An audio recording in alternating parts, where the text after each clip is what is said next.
کہ میں تم لوگوں کو چھوڑ کر خود اپنا بھی نہیں رہوں گا. تمہارے بغیر تو میں ادھورا ہوں, اور میرا ادھورا وجود کسی کو کیا خوشی دے سکے گا. رہی میرے لیے اپنے اصولوں کو توڑنے کی بات, تو اسے یہاں اٹھا کر لانے کی بات تم نے سوچی بھی کیسے؟ تمہارے اصول اور اس کی عزت دونوں ہی مجھے اپنی جان سے بڑھ کر پیارے ہیں. میں جو اس سے محبت کا دعوے دار ہوں, کیا اسے رسوا کرنے کی غلطی کر سکتا ہوں؟ میں نے کبھی بھولے سے بھی ایسا سوچا ہوتا تو خود کو ہلاک کر ڈالتا. پانے کے خیال سے تو میں نے اسے کبھی چاہا ہی نہیں. میرے لیے تو بس سویرے دیکھ جانے والی اس کی ایک جھلک ہی کافی ہے. اسے ایک بار دیکھ لوں تو پھر سارا دن سرشاری میں کٹتا ہے. میرا اللہ میرے دل کی حالت کا گواہ ہے. اس سے زیادہ کی تو میں نے کبھی تمنا بھی نہیں کی.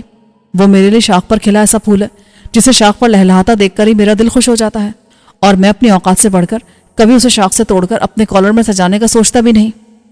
جب تو ایسا سوچتا ہے تو پھر اداس کائے کو ہوتا ہے؟ تجھے نہیں معلوم کہ تیری مسکراہٹ سے یہاں سب کے دل بند ہیں. تو مسکرانا چھوڑتا ہے نا تو وہ سارے سالے بھی اجڑ کر رہ جاتے ہیں. باخدا میں ایسا جان کر نہیں کرتا, پر کیا کروں, کبھی کبھی بے اختیار ہو جاتا ہوں.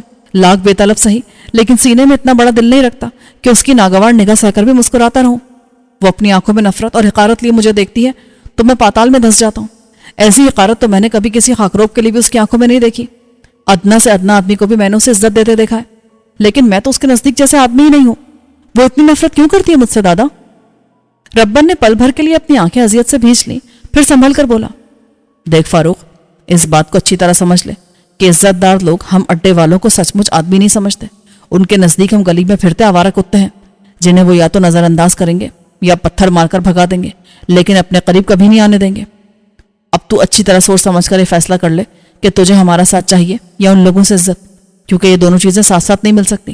تجھے ایک کی قربانی تو دینا ہی ہوگی. اپن تجھ سے پھر بولتا ہے کہ تو اپنا ساتھ چھوڑ کر الگ دنیا بسا لے. ماں قسم اپن دل میں ذرا بھی میل نہیں لائے گا. تیرا اپنا بندھن اتنا کچا نہیں کہ تیرے ساتھ چھوڑ جانے سے دلوں میں فرق آ جائے گا. اپن تیری مجبوری کو بڑی خوشی سے سہنے کا حوصلہ رکھتا ہے. پھر وہی بات دادا, ایسا بول کر کیوں مجھے میری نظروں میں رسوا کرتے ہو؟ جب ایک بار کہہ دیا کہ تم سے جدائی کسی صورت میں گوارا نہیں, تو یہ بار بار کی تکرار کیسی؟ کہو تو سیدھے میں چاقو اتار کر یہیں اپنی جان دے دوں. پھر تم اڈے کے صحن میں میری لاش دفنا دینا, اور یقین کر لینا کہ فاروق نے کبھی تم کو چھوڑ کر جانے کا سوچا بھی نہیں تھا. ایسا مت بول رہے, اپنے سینے میں جو پتھر کا مافق دل ہے نا, وہ بھی ایسی بات سن کر تڑپنے لگتا ہے. دونوں کی آنکھوں سے تواتر سے آنسو بہنے لگے. کچھ دیر کے بعد یہ چڑھا سمندر اترا تو پہلے دادا نے خود کو سنبھالا. چل اب نیچے چل, وہ سالے تیرے بغیر رات کا کھانا نہ کھانے کا عہد کیے بیٹھے. سچو تو رونے والا ہو رہا ہے کہ تو نے اس کے بنائے ہوئے ساون کے پکوان چکھے تک نہیں. چل میرے ساتھ. جب ان کا ساتھ چھوڑنے کا حوصلہ نہیں ہے تو ان کا دل بھی نہ توڑا کر. ایسے محبت کرنے والے بھی کسی قسمت والے کو ہی ملتے ہیں. دادا نے پہلے اس کے آنسو پوچھے, پھر اس کی کمر میں ہاتھ ڈال کر اسے نیچے کی طرف لے جانے لگا. رونے کے بعد فاروق کا دل بھی برسات کے بعد والے آسمان کی طرح ہی کھل کر نکھر گیا تھا. چنانچہ وہ ہونٹوں پر دھیمی مسکراہٹ لیے دادا کے ساتھ سیڑھیاں نیچے اترا تھا. اس کے چہرے کو سیڑھیوں پر طلوع ہوتا دیکھ کر نیچے کی خاموش فضا میں ہلچل سی مچ گئی. آیا وہی آیا, اپنا باقا شہزادہ آیا. کسی ایک نے اسے دیکھ کر ہانک لگائی تو باقی بھی سب اپنی اپنی بولیاں بولنے لگے. پل بھر میں بڑا سا ہال نما کمرہ اتنی آوازوں سے بھر گیا کہ کان پڑی آواز سننی مشکل ہو گئی. آخر کو ربن دادا کو دخل اندازی کرنا پڑی. یہ کیا نوٹنکی لگا رکھی ہے حرامزادو, اتنا شور مچاؤ گے تو شہزادہ گلفام گھبرا کر بھاگ جائے گا, پھر بیٹھ کر روتے رہیو. اس کی دھار سے مشابہ گونجیلی آواز نے سب کے ہونٹوں پر تالے لگا دیے, اور جو جہاں جس حالت میں تھا وہیں ساکت ہو گیا. کمو جو اس کی صورت دیکھ کر خوشی سے باقاعدہ ٹھمکے لگا رہا تھا, اس حالت میں ساکت ہو گیا کہ اس کے کولے پیچھے کی سر آگے کو جھکا ہوا تھا, جبکہ دونوں ہاتھ فضا میں بلند تھے. اس کی اس حیت کو دیکھ کر فاروق کے ہونٹوں پر مسکراہٹ آ گئی. بھگوان بری نظر سے بچایا اپنے راجکمار کو. ماں قسم ہنستا ہے نا تو لگتا ہے چاند بدلی سے نکل آیا. رامو جو اوروں کی نسبت دادا سے زیادہ قریب تھا اور اس کے سامنے حد میں رہتے ہوئے بولنے کی جرات کر لیتا تھا, اپنی جگہ سے حرکت میں آیا اور جیب سے ایک نوٹوں کی گڈی نکال کر اسے وارنے والے انداز میں فاروق کے گرد گھمانے کے بعد قریب کھڑے گولو کے ہاتھ میں تھما دی. یہ لے, اپنے راجکمار کی مسکان کا صدقہ دے دینا. ابھی دیے دیتا ہوں, گولو سرشاری سے بولا اور اپنی جگہ سے حرکت کر کے پہلے فاروق کے قریب پہنچا. قریب پہنچ کر اس نے فاروق کے دونوں ہاتھ تھامے اور ان کی پشت کو والہانہ انداز میں چومنے لگا. فاروق نے جھک کر اسے اپنے سینے سے لگا لیا. وہ جانتا تھا کہ گولو اس سے کتنی محبت کرتا ہے. خود وہ بھی بھولے بھالے گولو کو کم نہیں چاہتا تھا, بلکہ باقیوں کی نسبت وہ اسے کچھ زیادہ ہی بڑھ کر عزیز تھا. شاید اس کی وجہ یہ بھی تھی کہ 8 سال قبل وہ اور گولو تقریباً ایک ساتھ ہی ربن دادا کی چھاؤں میں آئے تھے اور دونوں خانمہ بربادوں نے سکھ پا لیا تھا. اس کی اور گولو کی عمر میں پورے 10 سال کا فرق تھا، لیکن سچ یہ تھا کہ ان دنوں وہ ایک جتنے ہراساں رہتے تھے، بلکہ شاید وہ گولو کی نسبت زیادہ خوفزدہ تھا۔ اپنی کم عمری اور فطری سادگی کی وجہ سے گولو کو تو احساس بھی نہ تھا کہ وہ کن لوگوں کے درمیان میں آ گیا ہے۔ وہ تو بس زیادہ سے زیادہ اپنے گھر، باپ اور چھوٹے بھائی کو یاد کر کے رویا کرتا تھا، لیکن فاروق کے ذہن میں غموں سے زیادہ خدشات کا انبار تھا۔ وہ خوفزدہ تھا کہ بمبئی کا یہ دادا جانے اپنے کن مقاصد کے حصول کے لیے اسے اپنے ساتھ یہاں لے آیا ہے۔ سچ تو یہ کہ ان دنوں وہ یہاں سے بھاگ جانا چاہتا تھا، لیکن اپنے خالی ہاتھ اور جیب سے عاجز تھا۔ وہ دل میں سوچا کرتا تھا کہ جیسے یہ مسئلہ حل ہوا وہ ایک پل بھی یہاں نہیں ٹھہرے گا، لیکن وہ چند دنوں کا رکنا ہی اسے ہمیشہ کے لیے اڈے سے باندھ گیا۔ اس نے یہاں زندگی کو بالکل مختلف رنگ میں دیکھا اور جانا کہ وہ کتنے خالص لوگوں کے درمیان آ گیا ہے۔ یہ نہیں کہ یہاں رہنے والے سب فرشتے تھے، نہیں، وہ بھی عام سے انسان تھے جو لڑتے جھگڑتے، گالم گلوچ کرتے، لوگوں کی جیبیں کاٹتے اور مالداروں سے بھتے وصول کرتے، لیکن ان کی یہ خوبی کیا کم تھی کہ وہ جیسے تھے ویسے ہی دکھائی دیتے۔ انہوں نے اپنے چہروں پر نقابیں نہیں چڑھا رکھی تھی، اور فاروق جن لوگوں کے درمیان سے آیا تھا ان کی سب سے بڑی خامی ہی یہ تھی کہ ان لوگوں کا اصل دکھائی نہیں دیتا تھا۔ لوگ گمان ہی نہیں کر سکتے تھے کہ قیمتی اور اجلے لباسوں میں ملبوس خوبصورت دمکتے چہروں والے ان افراد کے دل کتنے سیاہ اور سخت ہیں۔ وہ انہی لوگوں کا خون تھا، ان کے درمیان پیدا ہوا اور پلا بڑھا تھا اور زندگی کے 17 سال گزارے تھے، لیکن کبھی خود کو ان کے ساتھ اس طرح بندھا ہوا محسوس نہیں کیا تھا جیسے ان 8 سالوں میں اس اڈے کے لوگوں کے ساتھ بن گیا تھا۔ یہ تعلق ایسا مضبوط تھا کہ اب وہ ان کا ساتھ چھوڑ کر جانے کے بارے میں سوچ بھی نہیں سکتا تھا۔ ویسے بھی وہ جانتا تھا کہ کسی کو چھوڑنا کبھی سہل نہیں ہوا کرتا۔ جن لوگوں کو وہ پیچھے چھوڑ کر آیا تھا وہ بھی ناپسندیدہ ہونے کے باوجود آج تک اسے پیارے تھے اور راتوں کی تنہائی میں اسے یاد آیا کرتے تھے۔ بس ان یادوں میں اتنی طاقت نہیں تھی کہ اسے واپس پیچھے کی طرف کھینچ کر لے جائیں، یا پھر یہ اس کی رگوں میں دوڑتے ضدی خون کا اثر تھا کہ سارے راستوں سے واقف ہونے کے باوجود اس نے کبھی پلٹنے کا نہیں سوچا تھا۔ اپن تم سے نہیں بولے گا فاروق بھائی، تم اپن کو بہت ستاتا ہے۔ اس کے سینے سے لگا گولو روٹھے لہجے میں بولا، تم ہم سے بات نہیں کرو گے تو پھر میرا تو اڈے پر رہنا ہی بیکار ہے۔ تم سے بات کے بغیر میں یہاں رہ کر کیا کروں گا؟ ایسے میں تو میرے یہاں سے چلے جانا ہی بہتر ہے۔ گولو کا چہرہ اس کے فراخ سینے میں چھپا ہوا تھا، اس لیے وہ ارد گرد کا منظر نہیں دیکھ سکتا تھا۔ فاروق نے آنکھوں اور ہاتھ کے اشارے سے وہاں موجود دیگر لوگوں کو تحمل کی تلقین کی اور گولو کے جذبات کو چھیڑنے لگا۔ گولو کو ایک جھٹکا لگا، کیا بولا آپ نے اپن سے؟ میں کیا بولوں، میں تو بس تمہیں بتا رہا ہوں کہ تمہاری ناراضگی سہ کر یہاں رہنا میرے لیے ممکن نہیں ہے۔ اپن کہیں نہیں جانے دے گا آپ کو، اپن آپ کو ہر وقت اپنی نظروں کے سامنے مانگتا ہے۔ وہ حسب توقع جذباتی ہو چکا تھا۔ تم بات نہیں کرو گے تو میں یہاں رہ کر کروں گا کیا؟ وہ تو اپن نے ایسے بول دیا تھا، ایسے کیسے آپ اپن سے نہیں بولے گا؟ بولے گا، 100% بولے گا۔ بس اب آپ اپن کو چھوڑ کر جانے کی بات مت کرنا کبھی۔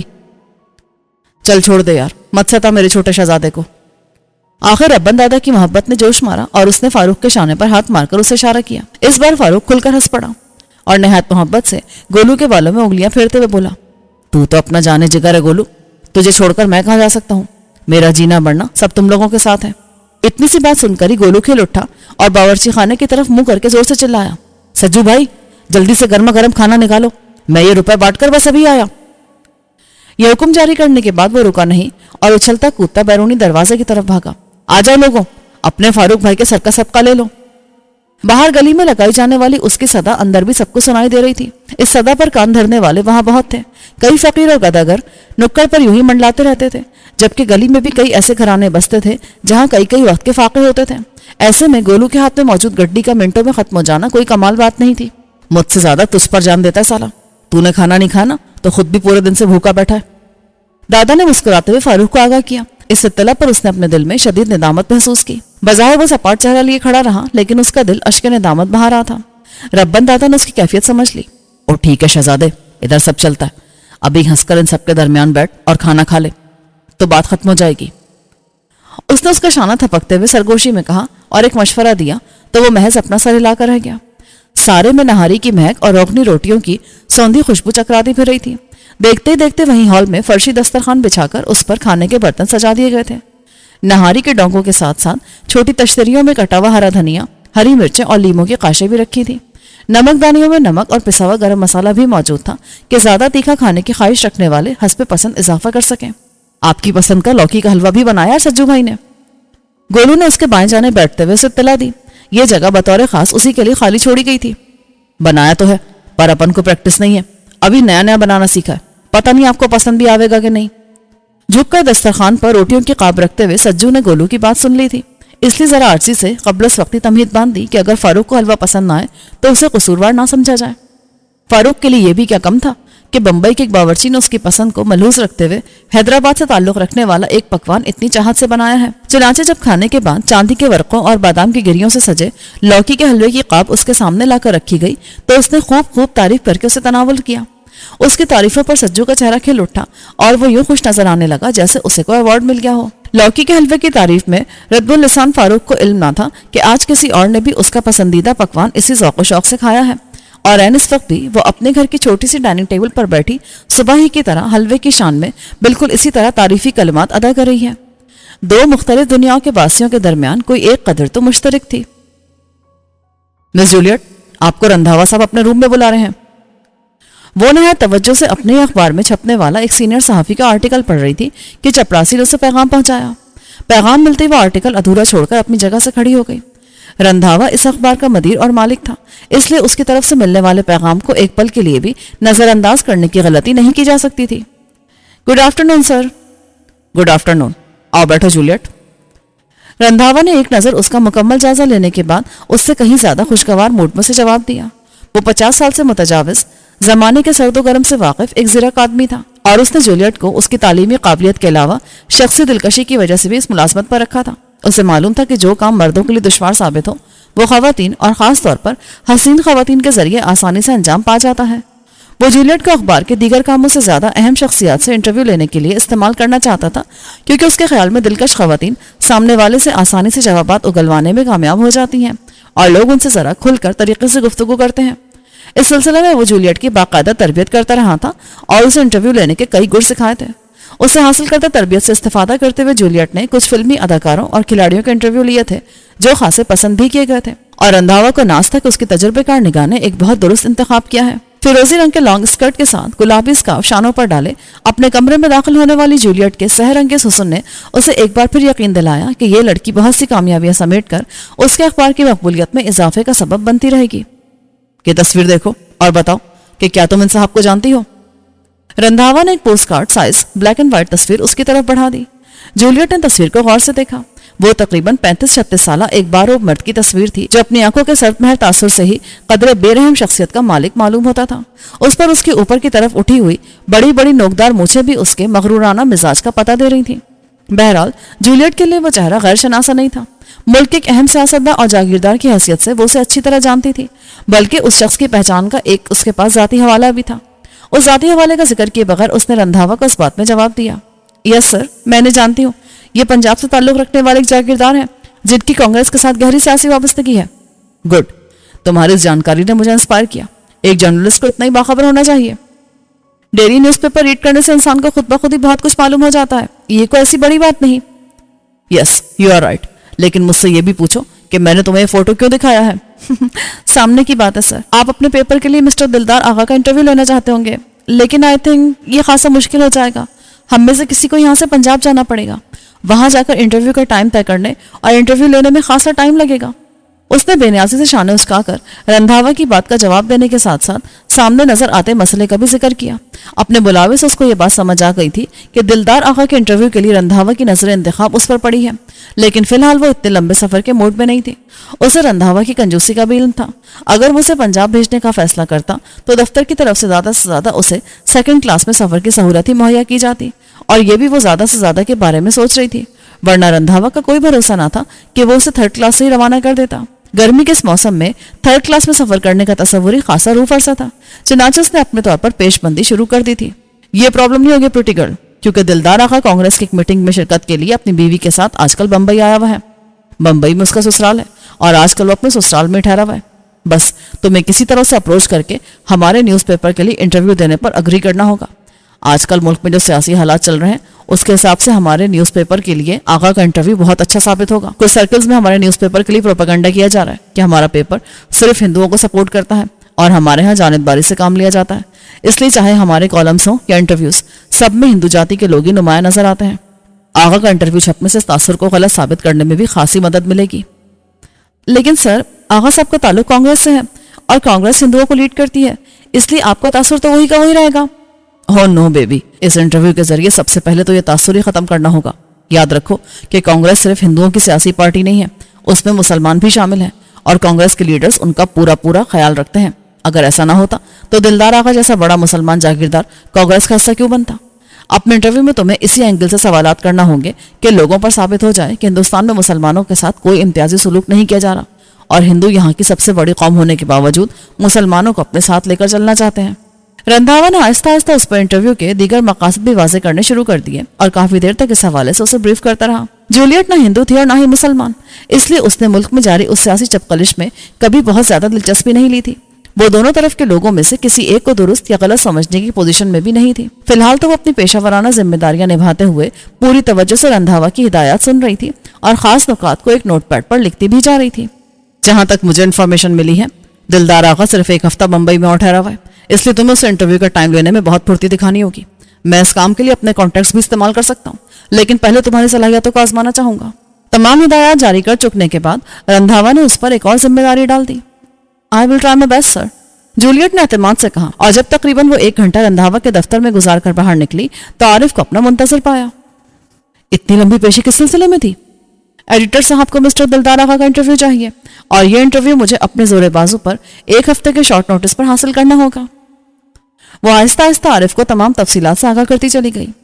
تو پرابلم کیا ہے یار؟ یہ مسٹر دلدار آقا وہی ہے نا جن سے اپنی کلاس فیلو ثنا موتی والا کی پچھلے سال شادی ہوئی تھی؟ ثنا سے تو تمہاری خاصی فرینڈ شپ تھی۔ اگر آقا سسرال میں اپنی بیوی کے ساتھ ہی ٹھہرا ہوا ہے تو مشکل کیا ہے؟ تمہارے پاس ثنا کا فون نمبر تو ہو گئی، یہی دفتر کے فون سے اسے کانٹیکٹ کرو اور باتوں باتوں میں اسے شوہر سمیت انٹرویو کے لیے راضی کر لو۔ سنگل انٹرویو سے فیملی انٹرویو زیادہ اچھا اور منفرد رہے گا۔ ظاہر ہے اصل انٹرویو تو تم آغا سے ہی لوگی، لیکن ثنا کو شامل کر لینے سے جہاں وہ خوش ہو جائے گی وہاں لوگوں کو نیا ٹچ بھی مل جائے گا۔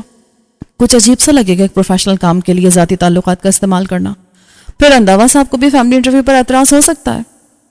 رندھاوا صاحب کا کوئی مسئلہ نہیں ہے، انہیں ہم مل کر قائل کر لیں گے۔ اگر وہ نہ مانے تب بھی تم بعد میں ثنا سے ان کا نام لے کر ایکسکیوز کر سکتی ہو کہ اس کے انٹرویو والا حصہ ان کی ایڈیٹنگ کی نظر ہو گیا۔ رہی پروفیشنل کام کے لیے ذاتی تعلقات استعمال کرنے والی بات، تو میری جان یہ فیلڈ ہی ایسی ہے، یہاں ہر طرح کے کانٹیکٹس کو استعمال کرنا پڑتا ہے۔ اگر تم ان چکروں میں پڑی نا تو کچھ نہیں کر سکو گی۔ عارف اسے خاصی دیر تک سمجھاتا رہا اور آخر کار قائل کر کے چھوڑا کہ اس اہم انٹرویو کے لیے وہ ثنا کی دوستی کو استعمال کرے گی۔ اوکے، میں تمہاری بات سمجھ گئی، پر فرض کرو اگر ثنا نے مجھے پہچاننے سے انکار ہی کر دیا تو کیا ہوگا؟ کیونکہ یہ بات تو تم بھی اچھی طرح سمجھتے ہو کہ بے شک وہ فرینڈ تو میری تھی، لیکن تم میں زیادہ انٹرسٹ لیتی تھی، بلکہ جہاں تک میں سمجھتی تھی اس نے مجھ سے بھی تمہاری خاطر فرینڈ شپ کی تھی، ورنہ وہ اپنی کلاس سے ہٹ کر دوستی کرنے والوں میں سے تھی نہیں۔ اپنی پرسنالٹی ہے اتنے کمال کی۔ اچھا اب زیادہ اتراؤ مت، اور یہ بتاؤ اگر ثنا نے مجھے پہچاننے سے انکار کر دیا تو پھر میں کیا کروں؟ نہیں کرے گی انکار، اگر کرے تو تم میرا حوالہ دے کر دیکھ لینا۔ مذاق کی بات الگ ہے، لیکن تمہارا یہ اندازہ واقعی درست ہے کہ وہ مجھ میں انٹرسٹڈ تھی، اور مجھے پورا یقین ہے کہ وہ میرے حوالے کو رد نہیں کر سکے گی۔ ویسے ایک بات ہے عارف، کبھی کبھی میں سوچتی ہوں کہ تمہیں اتنا لائک کرنے کے باوجود ثنا نے کبھی کھل کر تم سے اپنی پسند کا اظہار کیوں نہیں کیا؟ وہ جس کلاس سے بلانگ کرتی ہے وہاں تو عورتیں بہت ماڈرن ہوتی ہیں اور اس طرح کے اظہار کرتے ہوئے ہیسیٹیٹ نہیں ہوتی۔ میرے خیال میں اس کے کئی اسباب تھے۔ سب سے پہلے تو تم یہ یاد رکھو کہ وہ ایک کامیاب کاروباری فیملی سے تعلق رکھتی تھی، اور پروفٹ اینڈ لاس کا حساب کتاب رکھنا ایسے لوگوں کی گھٹی میں شامل ہوتا ہے۔ وہ اپنے دل کے ہاتھوں مجبور ہو کر میری طرف مائل تو تھی، لیکن یقیناً اس نے سارا حساب کتاب لگایا ہوگا۔ اس نے ایک بار باتوں باتوں میں مجھ سے میرا پورا فیملی بیک گراؤنڈ معلوم کیا تھا۔ میرے جوابات سے اسے اندازہ ہو گیا ہوگا کہ میں کسی بھی اعتبار سے اسے خوش رکھنے کا متحمل نہیں ہو سکتا۔ اس کے پاس دوسرا راستہ یہ تھا کہ کسی طرح مجھے اپنی کلاس میں شامل کر لیتی، مگر ظاہر ہے یہ بھی اتنا آسان نہیں ہوتا۔ اسے فیملی کی طرف سے مخالفت کا سامنا کرنا پڑتا۔ ہو سکتا اس کی ضد کو ماننے کے بجائے اسے ہی دولت و جائیداد سے محروم کر دیا جاتا۔ پھر اس کے راستے میں ایک رکاوٹ تم بھی تھی۔ وہ جانتی تھی کہ ہم دونوں ایک دوسرے سے محبت کرتے ہیں، اور میں تمہیں چھوڑ کر اس کی طرف راغب نہیں ہو سکتا۔ اگر فرض کرو دولت کا لالچ دے کر وہ مجھے راضی کر بھی لیتی تو ساری زندگی اس وہم میں مبتلا رہتی کہ میرے دل پر تمہارا قبضہ ہے۔ خاصی معاملہ فہم لڑکی تھی وہ، اسی لیے جب اس کے لیے آغا کا پروپوزل آیا ہوگا تو اس نے ہر لحاظ سے سوچ بچار کی ہوگی، اور آخرکار اس نتیجے پر پہنچی ہوگی کہ قلاش آدمی کے پیچھے وقت برباد کرنے سے بہتر ہے کہ ایک مضبوط پوزیشن والے بندے کا ہاتھ تھام لیا جائے۔ اس رشتے کو قبول کرنے پر اس کی اپنی فیملی کی طرف سے بھی دباؤ ڈالا گیا ہوگا۔ جب ہی ثنا موتی والا صاحبہ نے پڑھائی اور عشق دونوں کو ادھورا چھوڑا اور خاموشی سے شادی کر لی۔ یو آر رائٹ، لیکن کبھی کبھی میرا دل اس بیچاری کے لیے دکھی ہو جاتا ہے۔ محبت کے معاملے میں کمپرومائز کرنا اتنا آسان نہیں ہوتا۔ ایسا کرتے ہوئے اس بیچاری نے نہ جانے کتنی تکلیف اٹھائی ہوگی۔ اگر تمہیں اس سے اتنی ہمدردی ہو رہی ہے تو ملاقات کے وقت اس موضوع پر بھی بات کر لینا، میرا کوئی مسئلہ نہیں۔ میرے مذہب میں مرد کو 4 بیویاں رکھنے کی اجازت ہے۔ تم کر دینا آفر ثنا کو کہ وہ اپنے جاگیردار شوہر سے طلاق لے لے، پھر تم دونوں سوتن بن کر بالکل بہنوں کی طرح میرے ساتھ ایک ہی گھر میں گزارا کر لو گی۔ عارف نے بہت سنجیدگی سے اسے مشورہ دیا، لیکن اس کی آنکھوں میں شرارت چمک رہی تھی۔ جولیٹ نے مصنوعی غصے سے اس کو گھورا اور پھر بیک وقت دونوں ہنس پڑے۔ ان کی ہنسی کی آواز سن کر دوسرے ساتھیوں نے سر اٹھا کر ان کی طرف دیکھا۔ عارف یوں دیکھے جانے پر تھوڑا سا خجل ہو گیا اور اسے قدرے ڈانٹنے والے انداز میں ٹوکا، اگر تم اسی طرح جم کر بیٹھی یہاں مجھ سے تبادلہ خیال کرتی رہی نا تو رندھاوا صاحب کی طرف سے ہم دونوں کو ہی ٹرمینیشن لیٹر مل جائے گا۔ اس لیے بہتر ہے کہ تم اپنی سیٹ پر جاؤ اور دلدار آغا کا انٹرویو لینے کے لیے ثنا موتی والا کو کانٹیکٹ کرنے کی کوشش کرو۔ وہ بالکل صحیح بات کہہ رہا تھا۔ چنانچہ جولیٹ نے برا مانے بغیر اپنی جگہ چھوڑی اور اس کے مشورے پر عمل کرنے کے لیے مصروف کار ہو گئی۔ شام کا وقت تھا۔ فاروق بغل میں 2-3 کتابیں دبائے پبلک لائبریری سے باہر نکل کر گھر کی طرف پیدل ہی روانہ ہو گیا۔ اس لائبریری میں وہ خاصے طویل عرصے سے آ رہا تھا، چنانچہ نگراں سمیت دیگر عملہ اس سے اچھی طرح واقف تھا، اور فاروق کو یہ سہولت حاصل تھی کہ وہ ایک ہی وقت میں لائبریری کے اصول کے خلاف ایک سے زیادہ کتابیں ایشو کروا سکتا تھا۔ وہ کتابوں کو بہت حفاظت سے رکھتا تھا اور مقررہ وقت پر لازماً واپس کر دیتا تھا، اس لیے کسی کو اس سے کوئی شکایت بھی نہیں ہوتی تھی۔ بعض اوقات کتاب کی حالت خراب ہونے پر وہ اپنے ہاتھوں سے اس کی نئی جلد بھی چڑھا دیتا تھا تو نگران مزید خوش ہو جاتا تھا۔ اس وقت بھی اس کے ہاتھ میں موجود 3 کتابوں میں سے ایک کی حالت خاصی خستہ ہو رہی تھی اور یہ طے تھا کہ مطالعے سے قبل وہ اس کی حالت سدھار دے گا۔ جلد سازی کا سامان اس کی الماری میں ہمہ وقت موجود رہتا ہی تھا۔ کتب خانے سے پیدل گھر کی طرف جاتے ہوئے اسے خیال آیا کہ اس کے پاس موجود رنگین جلدوں کا ذخیرہ ختم ہونے پر ہے۔ بازار سے گزرتے ہوئے اس نے انہیں خرید لینا مناسب سمجھا۔ ایک دکان سے اپنی مطلوبہ خریداری کرنے کے بعد وہ 2 قدم ہی آگے بڑھا تھا کہ ایک تانگے والے نے ہانک لگائی۔ تانگا خالی ہے، سواری لوگے بابو؟ تانگے والے کی ہانک پر اس نے اس کی طرف دیکھا۔ بڑا نحیف و نزار آدمی تھا جس کے جسم پر موجود ہلکی سی قمیص پر پستیوں کے ابھار واضح نظر آ رہے تھے۔ تانگے والے کی طرح اس کا گھوڑا بھی خاصا کمزور تھا، اگرچہ فاروق کا پیدل ہی گھر تک جانے کا ارادہ تھا، لیکن تانگے والے کی آنکھوں میں محسوس ہوتی التجا نے اسے اپنا ارادہ بدلنے پر مجبور کر دیا۔ وہ تانگے میں سوار ہو گیا۔ اور سواریاں بھی راستے سے بٹھا لوں یا آپ سالم تانگا کرو گے؟ بازار سے اڈے تک کا راستہ زیادہ نہیں تھا اور اس بات کا بہت کم امکان تھا کہ تانگے والے کو اس کے سوا کوئی دوسری سواری ملے، چنانچہ کرایہ زیادہ ہونے کے باوجود اس نے سالم تانگا لینے کا فیصلہ کیا۔ اس طرح وہ اس مدقوق سے تانگے والے کی خاموشی سے مالی اعانت کر سکتا تھا۔ روپے پیسے اس کے لیے کبھی بھی مسئلہ نہیں رہتے۔ بچپن سے وہ اس شے کو ہاتھ کے میل کی حیثیت سے دیکھتا آیا تھا اور اب تو اس کا طرز زندگی اس قدر بدل چکا تھا کہ اسے زیادہ رقم کی ضرورت محسوس ہی نہیں ہوتی تھی۔ رباً دادا خرچے کے نام پر بڑی پابندی سے اسے خاصی معقول رقم دیتا رہتا تھا، لیکن عموماً اس کے پاس وہ روپے ایسے ہی پڑے رہتے تھے اور وہ کسی کو بھی ضرورت مند محسوس کر کے بڑی فراخ دلی سے ان روپوں کو اس پر خرچ کر ڈالتا تھا۔ بڑا خراب زمانہ آ گیا صاحب، آدمی کو آدمی کی چنتا نہیں رہی۔ سویرے سویرے کالج کے 4 لڑکوں نے میرے تانگے پر قبضہ کر لیا اور سارے شہر میں لے کر پھرتے رہے۔ اترتے سمے میں نے ان سے کرایہ مانگا تو آنکھیں دکھانے لگے۔ میں غریب آدمی ان سے کیسے لڑتا، بس ونتی کرتا رہا کہ کرایہ دے دو۔ سالے میری کمزوری کا مذاق اڑاتے ہوئے بھاگ نکلے۔ یہ میرا گھوڑا بھی میری طرح کمزور ہے، بنا دانے پانی کے شہر میں گھومتے گھومتے ادمرا ہو گیا۔ پانی پلا کر 2 گھنٹے آرام کروایا تو چلنے جوگا ہو سکا اور بڑی مشکل سے ایک سواری کو اس کی منزل تک پہنچایا۔ اس بابو نے کرایہ تو دے دیا پر باتیں بہت سنائی کہ ایسے مریل تانگے پر بیٹھنے کے بجائے اگر پیدل ہی چلا جاتا تو اس سے پہلے پہنچ جاتا۔ میں ان بابو سے کیا کہتا، وہ کوئی غلط تھوڑی نہ کہہ رہے تھے۔ اب ان کو اس سے کیا مطلب کہ گھوڑے کے پیٹ میں کچھ ہے یا نہیں۔ میں نے بھی 2 پیسے ملنے پر بھگوان کو دھنیہ واد کہا اور اس بے زبان کے لیے چارہ خرید کر اسے کھلایا۔ اس کا پیٹ بھروں گا صاحب تو یہ میرے پریوار کا پیٹ بھرنے کو کام کریں گا نا۔ سست رفتار تانگے کے مالک کی زبان میں بڑی روانی تھی۔ آدمی کو اپنا دکھڑا سنانے کے لیے کوئی مل جائے تو یہ بھی ایک نعمت ہی ہوا کرتی ہے۔ فاروق بڑی دلسوزی سے اس کی داستان سنتا رہا۔ آخر تانگے کی سست رفتاری کے باوجود بھی اس کی منزل تک کا مختصر راستہ جلدی کٹ گیا۔ عین اڈے کے سامنے تانگا رکوانے کے بجائے اس نے نکڑ پر ہی اتر جانا مناسب سمجھا اور جیب میں ہاتھ ڈال کر بنا گنے کئی نوٹ تانگے والے کی مٹھی میں تھما دیے۔ یہ کرائے کی رقم سے بہت زیادہ روپے تھے۔ حیرت زدہ سا تانگے والا ابھی کچھ کہہ بھی نہ پایا تھا کہ وہ نیچے اتر گیا۔ نیچے اترتے اس کی نظر 2 ایسے آدمیوں پر پڑی کہ وہ چونک اٹھا۔ وہ اڈے کے ہی آدمی تھے لیکن کسی اور علاقے سے تعلق رکھتے تھے۔ ان کی دنیا میں ایک اڈے کے آدمیوں کا دوسرے کے علاقے میں بلا جواز جانے کا رواج نہیں تھا، اور اس کے سامنے جو 2 آدمی تھے ان کی شہرت بھی زیادہ اچھی نہیں تھی، اس لیے اس نے آگے بڑھنے کا فیصلہ ترک کیا اور بغل میں دبی کتابیں پلٹ کر تانگے والے کو تھماتے ہوئے بولا، ذرا 2 منٹ یہاں رک کر میرا انتظار کرنا بھائی، میں بھی آتا ہوں۔ تانگے والا ایسے دیالو بندے کو بھلا انکار کیسے کر سکتا تھا؟ چنانچہ کتابیں فوراً تھام کر اپنے رکنے کا اندیا دے دیا۔ فاروق متوازن قدموں سے ان دونوں آدمیوں کی طرف بڑھا جن کی توجہ اس کی طرف نہیں تھی۔ وہ مخالف سمت میں اس طرح دیکھ رہے تھے جیسے کسی کے انتظار میں ہو۔ فاروق نے اپنی جیب میں ہاتھ ڈالا۔ اس کی انگلیوں نے چاقو کے لمس کو محسوس کیا۔ اس کے سارے بدن میں ایک برقی روشنی دوڑ گئی۔ وہ ان دونوں سے محض باز پرس کرنا چاہتا تھا کہ وہ اس علاقے میں کیوں نظر آ رہے ہیں، لیکن اگر وہ کوئی ٹیڑھا پن دکھاتے تو چاقو کا استعمال بھی کرنا پڑ سکتا تھا۔ اس قیامت سے بے خبر وہ دونوں ہنوز مخالف سمت میں دیکھ رہے تھے۔ اب فاروق نے ان کی توجہ کا مرکز بھی بھانپ لیا تھا۔ وہ محلے کی مسجد کے دروازے پر نظریں جمائے ہوئے تھے اور سروں پر ٹوپیاں لیے، سینوں سے جستان میں لپٹے سپارے لگائے چھٹی کے بعد مسجد سے نکلنے والے مختلف عمر کے بچوں کا بغور جائزہ لینے میں مصروف تھے۔ ان کا یہ انداز دیکھ کر فاروق ٹھٹک گیا اور بڑھتے قدموں کو روک کر ان کے یوں کھڑے ہو جانے کا مقصد سمجھنے کی کوشش کرنے لگا۔ اگلے چند لمحوں میں مسجد کے دروازے سے سفید کرتے شلوار میں ملبوس، سر پر سفید ٹوپی لگائے ایک خوبصورت اور معصوم سا لگ بھگ 6 سال کا بچہ برآمد ہوا۔ بچے کو دیکھ کر وہ دونوں فوری حرکت میں آ گئے۔ بچہ انہیں اپنے سامنے پا کر ٹھٹک گیا اور ہراساں نظر آنے لگا۔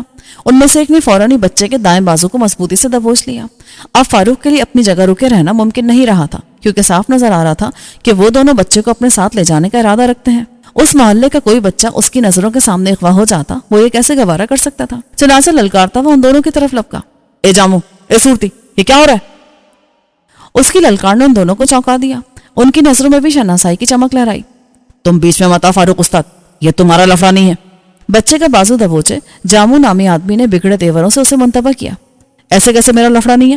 تم ربن دادا کے علاقے میں کھڑے ہو کر مجھ سے بات کہنے کی جرت کیسے کر سکتے ہو؟